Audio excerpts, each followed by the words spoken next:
नमस्कार, जय जय श्री राम। मैं हूं अयोध्या से एस्ट्रो दीपक वशिष्ठ और ज्योतिष रहस्य एस्ट्रो दीपक वशिष्ठ यूट्यूब चैनल पर आपका हार्दिक स्वागत है।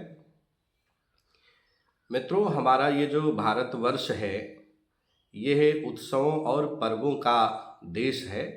यहाँ पर जो बहुतायत हिंदू जनमानस है, समाज है, वो प्रत्येक माह किसी न किसी व्रत, उपवास या फिर किसी न किसी त्यौहार को मनाता ही रहता है और ये बहुत अच्छी बात है। लेकिन बहुत सारे लोग ये नहीं समझ पाते कि ये त्यौहार कब मनाया जाता है। वो प्रत्येक बार ये जानने की जिज्ञासा रखते हैं कि शिवरात्रि कब पड़ रही है, होली कब पड़ रही है। तो आज मैं इस वीडियो में बताना चाहता हूँ कि ये सारे पर्व, ये सारे त्यौहार तिथियों के आधार पर तय किए जाते हैं। यही कारण है कि अंग्रेजी नववर्ष का जो कैलेंडर चलता है उसमें डेट्स बदलती रहती हैं, दिनांक बदलते रहते हैं। हर वर्ष महाशिवरात्रि इस बार 15 फरवरी को थी, तो पिछली बार किसी और डेट को रही होगी, अगली बार किसी और डेट को पड़ेगी। उसका कारण यही है क्योंकि फाल्गुन मास की कृष्ण पक्ष की चतुर्दशी तिथि जब भी जिस दिनांक को पड़ेगी उसी दिनांक पर हम महाशिवरात्रि का पर्व मनाएंगे। और इसी प्रकार हमको ये समझना चाहिए कि जितने भी हमारे व्रत और पर्व होते हैं वो तिथियों के आधार पर तय किए जाते हैं। इसलिए तिथियों का ज्ञान प्रत्येक व्यक्ति को होना चाहिए। हम जानते हैं कि 15 प्रकार की तिथियां होती हैं। प्रतिपदा, द्वितीया, तृतीया, चतुर्थी, पंचमी, षष्ठी, सप्तमी, अष्टमी, नवमी, दसवीं, एकादशी, द्वादशी, त्रयोदशी, चतुर्दशी और शुक्ल पक्ष में जो 15वीं तिथि होती है वो पूर्णिमा होती है और कृष्ण पक्ष में जो 15वीं तिथि होती है उसको हम अमावस्या कहते हैं। पूर्णिमा और अमावस्या महत्वपूर्ण तिथियां हैं। चंद्रमा के बलों में अंतर आ जाता है। जब पूर्ण बली होता है, पूर्ण चंद्रमा होता है, तो वो फिर पूर्णिमासी हो जाती है, पूर्णिमा हो जाती है। और जब सूर्य के साथ चंद्रमा की स्थिति एक साथ होती है, जब चंद्रमा बलहीन हो जाता है, वो तिथि 15वीं तिथि अमावस्या की होती है। तो इसलिए कृष्ण पक्ष में वो अमावस्या है और शुक्ल पक्ष में अंतिम तिथि पूर्णिमा है। लेकिन अगर वैसे हम टोटल देखें तो 15 प्रकार की ये तिथियां हैं।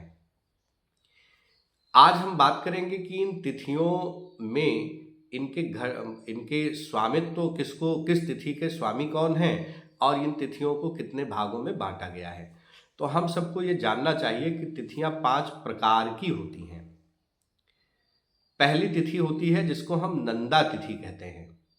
1, 6 और 11 अर्थात प्रतिपदा, षष्ठी और एकादशी, ये जो शुक्ल पक्ष और कृष्ण पक्ष की तिथियां होती हैं वो नंदा प्रकार की तिथि होती है और इसके स्वामी होते हैं शुक्र।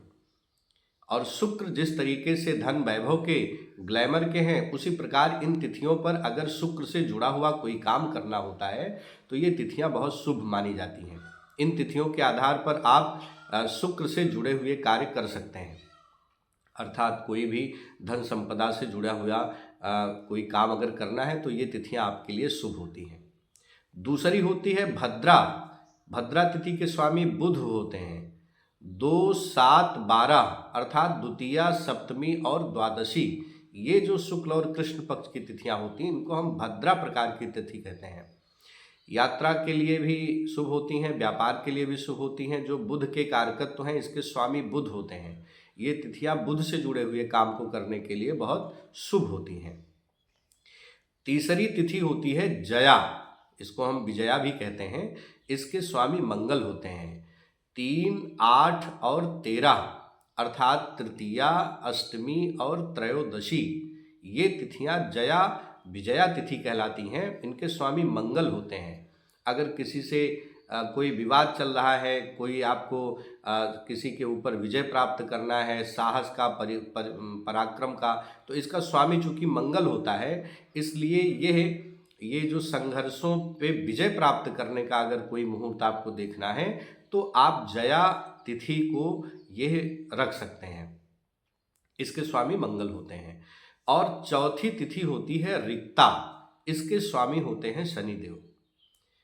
4, 9 और 14 अर्थात चतुर्थी, नवमी और चतुर्दशी, इसके जो स्वामित्व है इसका वो शनि देव के पास है। और ये साधना के लिए, तंत्र मंत्र ज्योतिष के लिए या इस प्रकार की आध्यात्मिक दृष्टि से ये तिथियां बड़ी महत्वपूर्ण होती हैं।